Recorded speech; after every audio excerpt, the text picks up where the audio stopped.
Del square psi plus 2m over H cut square E minus का V psi is equal to 0। ये तो क्या है आपकी, ये तो आपकी टाइम डिपेंडेंट क्या है, टाइम डिपेंडेंट श्रोडिंगर इक्वेशन है।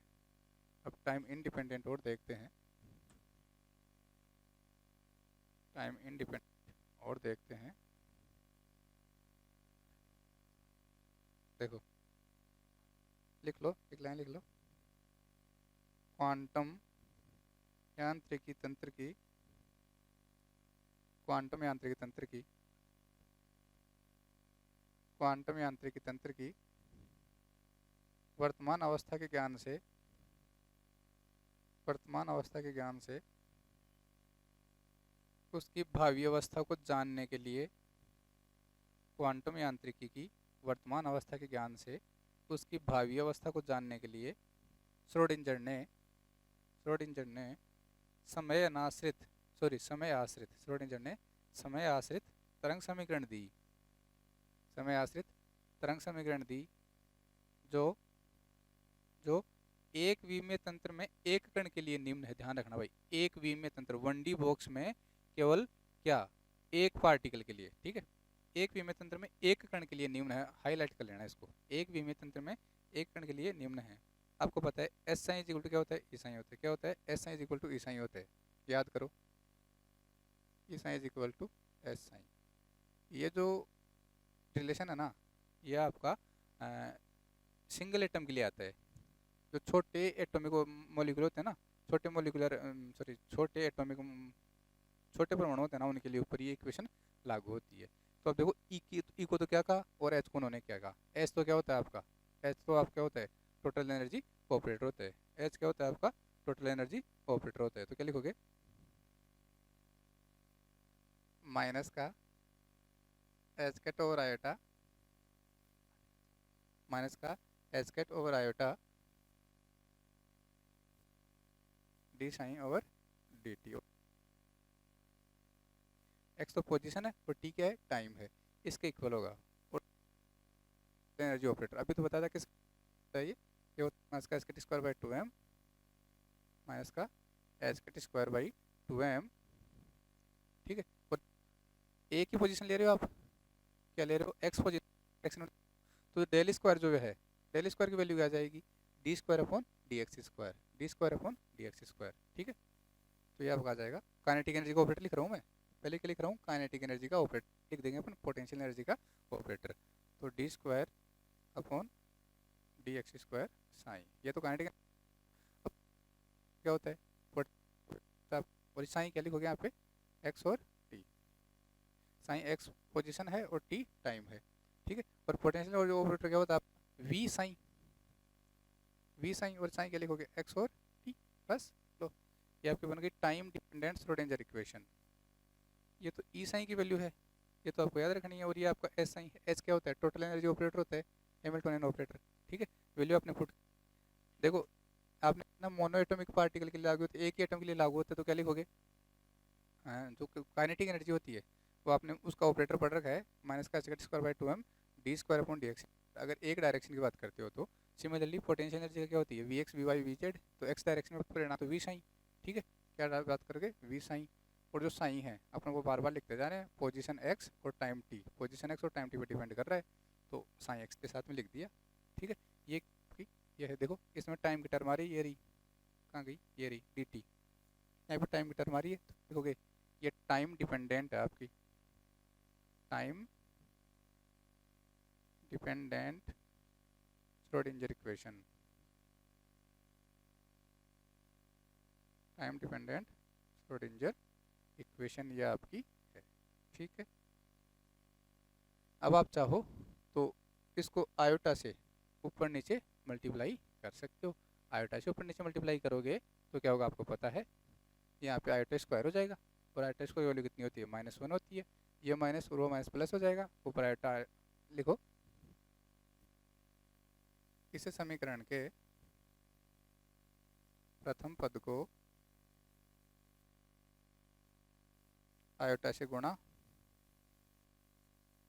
व आयोटा से भाग देने पर, आयोटा से गुणा व आयोटा से देने पर किया तो क्या हो जाएगा, यहाँ तो आयोटा स्क्वायर हो जाएगा, ऊपर क्या हो जाएगा आयोटा, तो माइनस का iota H cut over iota square D psi over D T, और ये X T is equal to minus का H cut square by 2m D square upon D X square psi X T plus का V psi X T. ठीक है, iota square की value -1, iota square की value -1, ये minus minus plus क्या हो गया, iota H cut D psi over D T is equal to minus का H cut square by 2m D square और D X square psi X T plus का V psi X T. बस ये आपकी हो गई टाइम डिपेंडेंट श्रोडिंगर इक्वेशन। ठीक, modify हो गई, खोल के लिख दिया अपन ने, आयोटा से मल्टीप्लाई आयोटा से डिवाइड कर दिया, तो आयोटा स्क्वायर की वैल्यू -1 और ये आयोटा एच कट हो गया। ठीक है, ठीक, आगे लिख लो, यही आपकी टाइम डिपेंडेंट श्रोडिंगर इक्वेशन है, इसे यही आपकी समय आश्रित श्रोडिंगर समीकरण है। ठीक है, देख लो, साइन एक्स टी क्या है, तंत्र का अवस्था फलन है, यहाँ पे जो साइन एक्स टी है ना, साइन एक्स टी ये क्या है, तंत्र का अवस्था फलन है, मतलब ये देखो पोजीशन बता रहा है, अवस्था बता रहा है और टाइम बता रहा है। ठीक है, अवस्था फलन है। ठीक है भाई, एम क्या है, कण का द्रव्यमान, एम क्या है यहाँ पे, मास ऑफ एटम, एम क्या है, कण का द्रव्यमान है, कण का द्रव्यमान, और ये तो आपको पता है ही कि एच कट की वैल्यू क्या होती है, H upon 2 pi, and iota square की वैल्यू कितनी होती है, -1। ठीक है, और वी क्या है, वी एक्स टी क्या है, तंत्र की स्थिति ऊर्जा फलन है, अरे पोटेंशियल एनर्जी ऑपरेटर है ना ये, V X T, V X T लिख दो, ये क्या है आपका तंत्र का स्थितिज ऊर्जा फलन है। ठीक है, तंत्र का स्थितिज ऊर्जा फलन है आपका ये है।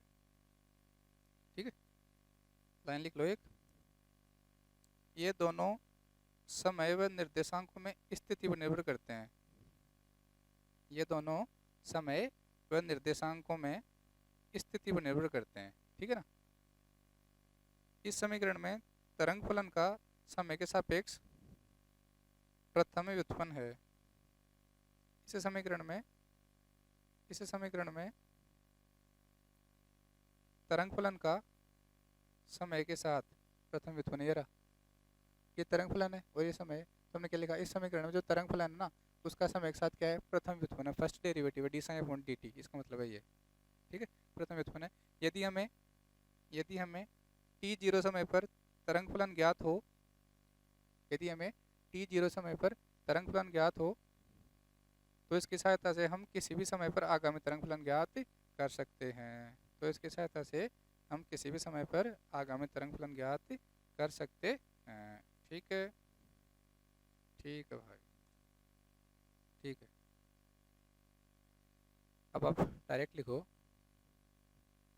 हेडिंग डाल दो, हेडिंग डालो आप, प्रसामान्यीकरण और लंब कोणीयता की शर्त, केवल डायरेक्ट शर्त लिखो, प्रसामान्यीकरण और लंब कोणीयता की शर्त, condition of normality and orthogonality, condition of normality and orthogonality, direct याद रखिए, मैंने पहले भी बताया हुआ आपको, psi star psi D tau, अगर इसकी वैल्यू आपके पास 1 आती है तो आप क्या कहोगे, जो आपका फंक्शन है वो नॉर्मलाइज है, प्रसामान्यीकृत है, कंडीशन ऑफ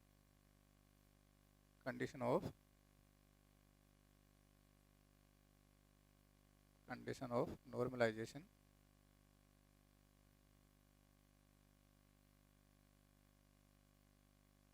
एंड ऑर्थोगोनैलिटी।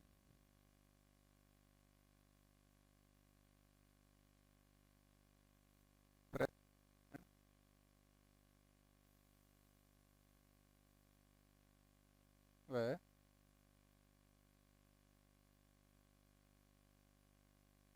लंबकोणीयता की शरत, सामान्यकरण व लंबकोणीयता की।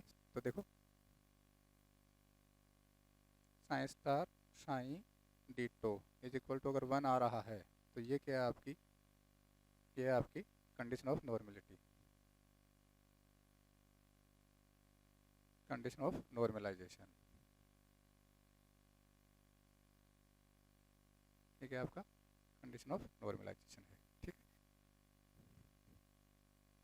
Sign I psi J D tau is equal to अगर 0 आ जाता है तो ये क्या है आपका कंडीशन ऑफ ऑर्थोगोनैलिटी। क्या है, कंडीशन ऑफ ऑर्थोगोनैलिटी।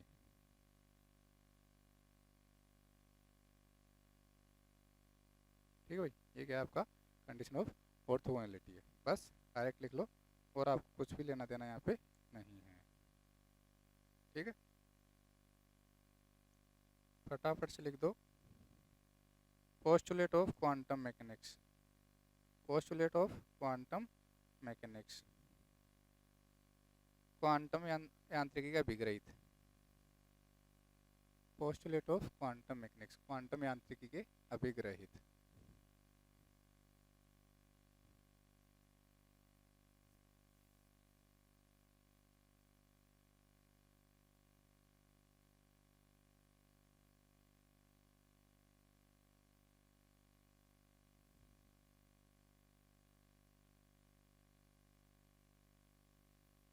देखो 5 पोस्टुलेट हैं इसके।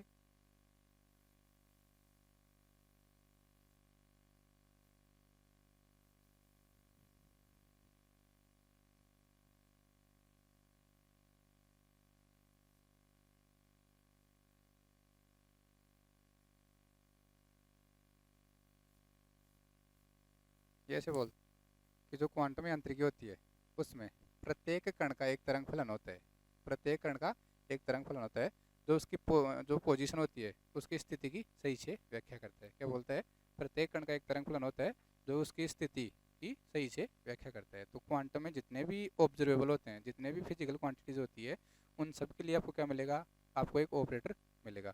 ठीक है, लेकिन जो आपकी क्लासिकल मैकेनिक्स थी, जिसको आप चिरसम्मित यांत्रिकी कहते हो, तो क्लासिकल मैकेनिक्स थी वहाँ पे कोई ऑपरेटर नहीं होता है, लेकिन क्वांटम में हर ऑब्जर्वेबल का एक ऑपरेटर होता है जो कि उसकी सारी चीज़ों की एक्सप्लेनेशन देता है।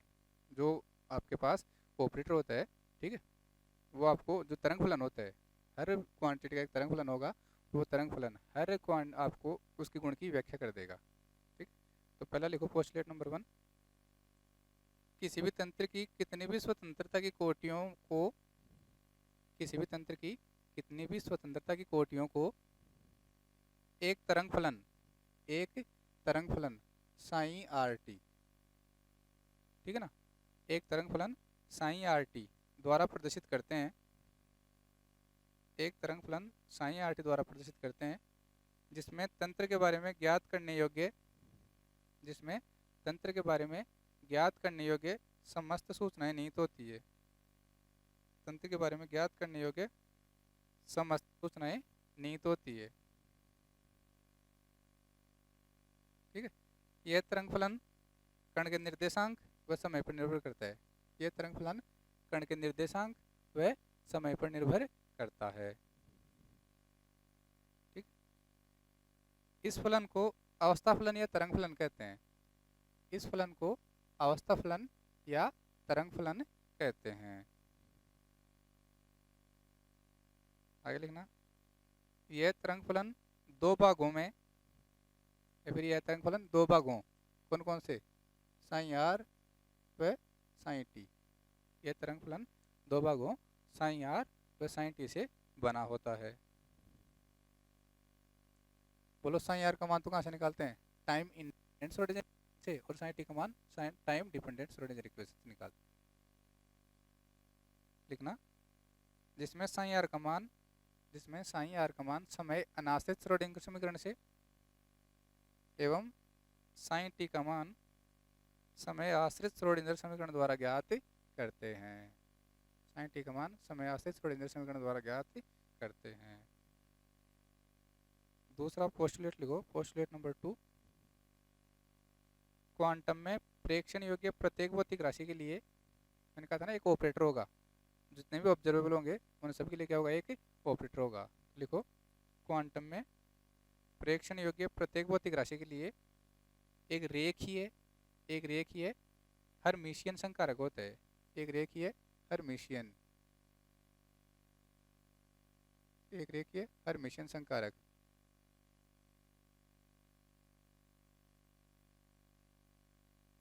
हर्मिशियन ऑपरेटर, ठीक है। प्रत्येक भौतिक राशि के लिए एक क्या होगा, रेखीय हर्मिशियन ऑपरेटर होगा, ठीक है। अब हर्मिशियन ऑपरेटर का मतलब क्या है, फटाफट इसको भी देख लो आप। हर्मिशियन ऑपरेटर के लिए कंडीशन है, कंडीशन ऑफ हर्मिशियन देख लो। कंडीशन ऑफ हर्मिशियनिटी, आपके पास एक फंक्शन है साइन, आपने बीच में क्या लगा दिया, एक ले लिया, इसमें कोई psi I A cap psi J is equal to, देखो भाई इसके क्या लगा हुआ है आपने, स्टार लगाया हुआ है, ठीक है।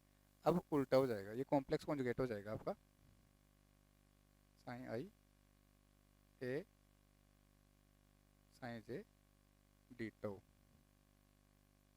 ये जो डी टो होता है इसको वॉल्यूम एलिमेंट बोलते हैं, क्या बोलते हैं इसको, वॉल्यूम एलिमेंट इसको कहा जाता है। देखो भाई, जो आपका स्टार था वो इससे उठ के इसके साथ चला गया, स्टार इससे उठ के इसके साथ चला गया, तो ये किसकी कंडीशन है, हर्मिशियनिटी की। लिख लो इसका मतलब क्या है, हर्मिशियन ऑपरेटर लिखो, सब हेडिंग डाल दो हर्मिशियन ऑपरेटर।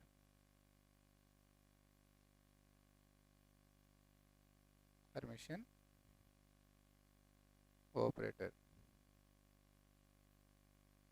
देखो भाई ये क्या बोलता है आपको, फटाफट से देख लो कि हर्मिशियन ऑपरेटर आपको क्या फाइंड करना है, डेगर होता है, एक क्या यूज़ करना है आपको, डेगर यूज़ करना है, इसको डेगर बोलते हैं, ठीक है। खंजर की तरह होता है ना, खंजर ऐसे। तो अगर आप किसी किसको आप लगाओगे, क्वांटिटी के ऊपर लगाओगे, अगर आपको फंक्शन एज इट इज मिल जाता है तो आप कह दोगे वो हर्मिशियन है। अगर जैसा लिया है वैसा मिल गया तो आप क्या कह दोगे, वो हर्मिशियन है। और अगर डेगर लगाने के बाद में उसका साइन चेंज हो गया या और कुछ हो गया तो आप कह दोगे कि वो क्या है, एंटी हर्मिशियन। अगर माइनस आ रहा है तो एंटी हर्मिशियन, और अगर कुछ भी नहीं आ रहा तो नॉट हर्मिशियन, आप उसको कह दोगे। तो देखो, अगर ए के ऊपर डेगर लगाया आपने तो वो बन जाएगा ए, ठीक है भाई। ए ये ऑपरेटर है वही, ए प्लस बी के ऊपर आपने क्या लगाया, डेगर लगाया, तो इसको लिखोगे ए डेगर प्लस बी डेगर। ऐसे आप क्या लिखोगे, ए माइनस बी, इसके ऊपर आपने जैसे डेगर लगाया क्या हो जाएगा, क्या हो जाएगा, ए डेगर माइनस बी डेगर। और देखो, अगर आप ए बी डेगर लेते हो, ठीक है, ए बी डेगर तो ये हो जाएगा बी डेगर ए डेगर, बी डेगर ए डेगर, पहले बी के ऊपर लगेगा फिर किसके ऊपर लगेगा, ए के ऊपर लगेगा, ध्यान रखना। ए बी का डेगर मतलब होगा बी डेगर ए डेगर। और देखो, अगर ए डेगर का डेगर लगाते हो, यहाँ पे आपको नॉर्मल ए ही मिलता है, क्या मिलता है, नॉर्मल ए,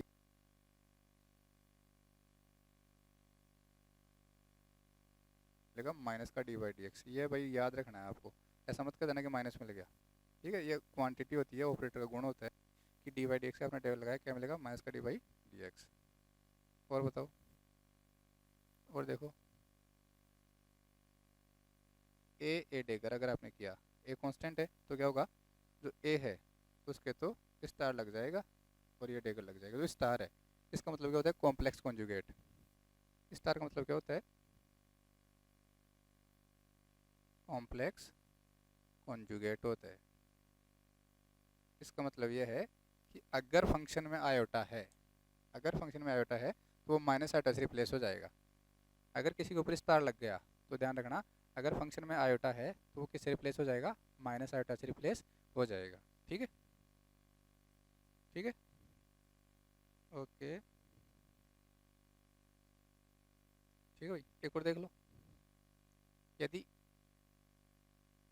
ए की पावर एन होगी, ऑपरेटर की पावर एन है और उसका डेगर लगा दिया आपने, तो क्या होगा, पावर बाहर आ जाएगी, डेगर अंदर आ जाएगा, क्या हो जाएगा, ए डेगर की पावर क्या हो जाएगा, एन हो जाएगा, ध्यान रखना। पावर बार डेगर अंदर, पावर बार डेगर अंदर। जैसे मान लो आपके पास ये है D square upon D X square, आपने इसके ऊपर डेगर लगा दिया तो क्या होगा, पावर बार आ जाएगी, डेगर अंदर आ जाएगा। तो डी बाई डी एक्स, इसका तो डेगर लग गया और पावर बाहर चली गई। बताओ डी बाई डी एक्स क्या होता है, अभी लिखा ना, ये रहा माइनस का डी बाई डी एक्स हो जाएगा, इसका क्या हो जाएगा, माइनस का डी बाई डी एक्स। इसका स्क्वायर करोगे तो क्या हो जाएगा, वापस से प्लस का हो जाएगा। तो देखो जैसा लिया था वैसा मिल गया। तो ये क्या हो गया, आपका हर्मिटियन ऑपरेटर होता है। ठीक है, चलो ठीक है भाई। अब आपको यहाँ से इसके क्वेश्चन सोल्व करने हैं नहीं। अगला पोस्टुलेट लिखो, आइगन का होगा। अगला पोस्ट लिखो, पोस्टुलेट नंबर 3, वो आपका आइगन वैल्यू इक्वेशन को फॉलो करता है। आइगन वैल्यू इक्वेशन के बारे में बता रखा है कि एक फंक्शन होगा, एक ऑपरेटर होगा। अगर आप ऑपरेटर को फंक्शन के ऊपर लगाओगे तो जैसा फंक्शन आपने लिया था वैसा फंक्शन अगर आपको वापस मिल जाता है विद कांस्टेंट क्वांटिटी, तो आप कह दोगे कि वो आइगन वैल्यू इक्वेशन को फॉलो करता है। और जो कांस्टेंट क्वांटिटी होगी वो आइगन वैल्यू कहलाएगी, और जो फंक्शन होगा वो क्या कहलाएगा, आइगन फंक्शन कहलाएगा। तो फर्स्ट आप तीसरा पोस्टुलेट लिखो, अभिकृत नंबर 3 लिखो। क्वांटम यांत्रिकी में किसी कण के अवस्था फलन को परिवर्तित करने हेतु संकारक का उपयोग किया जाता है। क्वांटम यांत्रिकी में किसी कण के अवस्था फलन को परिवर्तित करने हेतु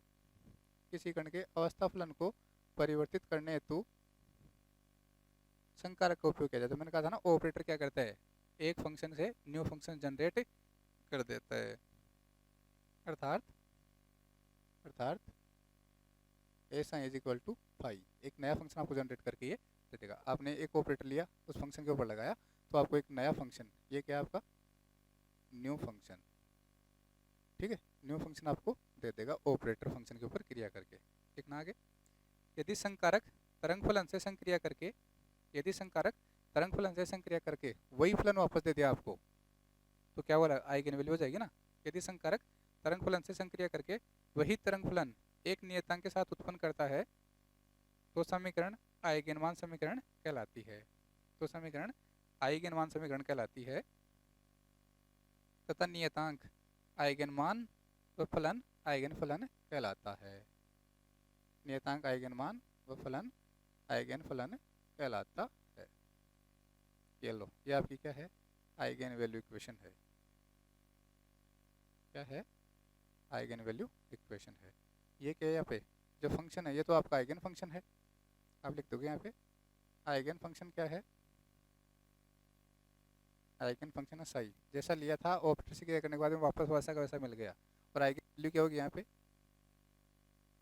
आइगन वैल्यू क्या होगी, आइगन वैल्यू होगी यहाँ पे ए, स्मॉल ए। ये कांस्टेंट क्वांटिटी है ना, कुछ भी हो सकती है, इसकी वैल्यू जीरो नहीं हो सकती लेकिन, ठीक है, ओके। अगली प्रॉपर्टी, अगला क्वेश्चन लिखो नंबर 5, कि जो भी आप वेव फंक्शन यूज़ करते हो, जो भी तरंग फलन आप यूज़ करते हो वो नॉर्मलाइज होना चाहिए। वो क्या होना चाहिए, नॉर्मलाइज होना चाहिए। क्वांटम में जो भी आप वेव फंक्शन यूज़ करते हो वो नॉर्मलाइज होना चाहिए, प्रसामान्यकृत होना चाहिए। ये है अगला क्वेश्चन लिखना। किसी प्रेक्षण योग्य गुण के प्रत्याशा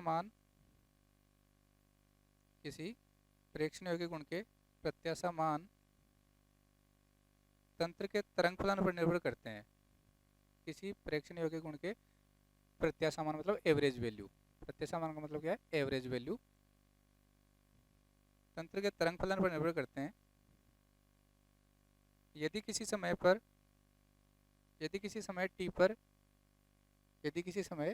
t पर तरंग फलन साइन rt,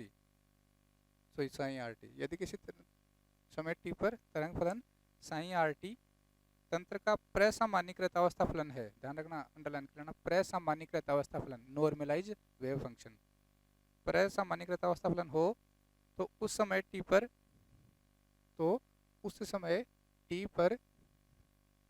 तंत्र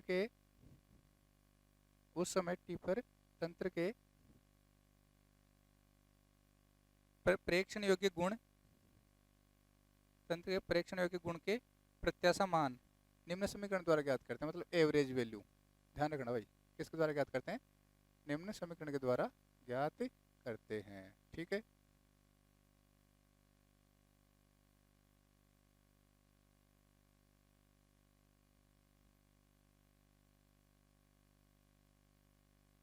ये लो भाई, देखो ये एवरेज वो फॉर्मूला है कहीं का, एवरेज वैल्यू।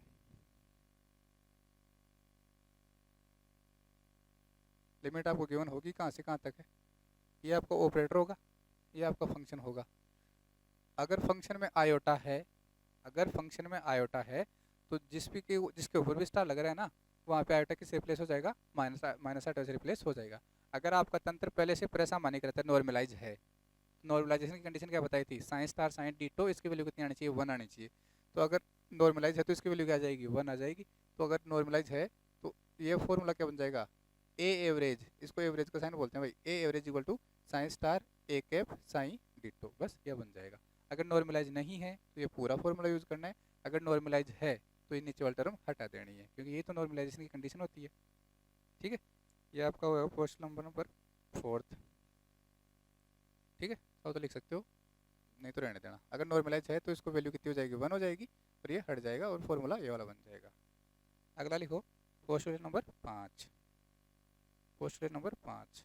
ठीक है, लिखो, यदि किसी कण की अवस्था को यदि किसी कण की अवस्था को तरंग फलन sin1 व sin2 द्वारा व्यक्त किया जाता है, तो यदि किसी कण की अवस्था को तरंग फलन sin1 व sin2 के द्वारा व्यक्त किया जाता है, तो इन तरंग फलनों का अध्यारोपण भी कण के अवस्था फलन को व्यक्त करेगा। अर्थात phi is equal to C1 sin1 plus C2 sin2, ये लिख लो। यहाँ C1 व C2 स्वैच्छिक नियतांक है, C1 व C2 स्वैच्छिक, स्वेच्छा, अपनी इच्छा से स्वैच्छिक नियतांक है। लास्ट पोस्टुलेट और लिख लो, postulate number 6, S I is equal to E psi, क्या कहते थे उसको, हाँ हैमिल्टोनियन कहते थे आप। ठीक है, लिखो, क्वांटम यांत्रिकी में किसी कण की अवस्था समीकरण, श्रोडिंगर समीकरण पढ़ी ना दो, एक तो टाइम डिपेंडेंट, एक टाइम इंडिपेंडेंट। ठीक है, क्वांटम यांत्रिकी में किसी कण की अवस्था समीकरण समय आश्रित श्रोडिंगर समीकरण द्वारा व्यक्त की जाती है। अवस्था समीकरण समय आश्रित श्रोडिंगर समीकरण द्वारा व्यक्त की जाती है। अर्थात अब वो लिख दो, समीकरण क्या थी,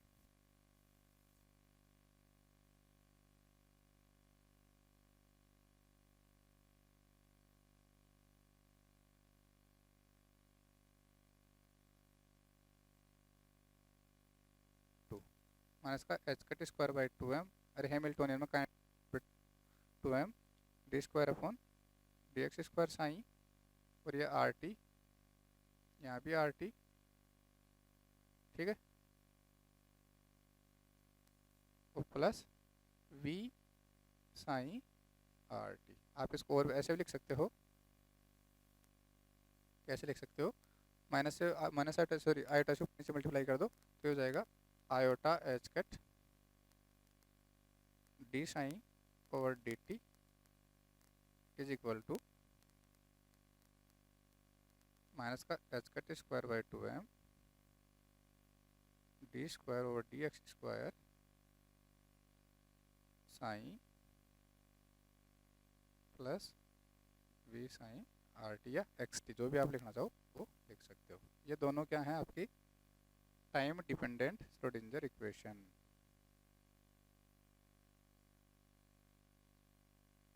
टाइम डिपेंडेंट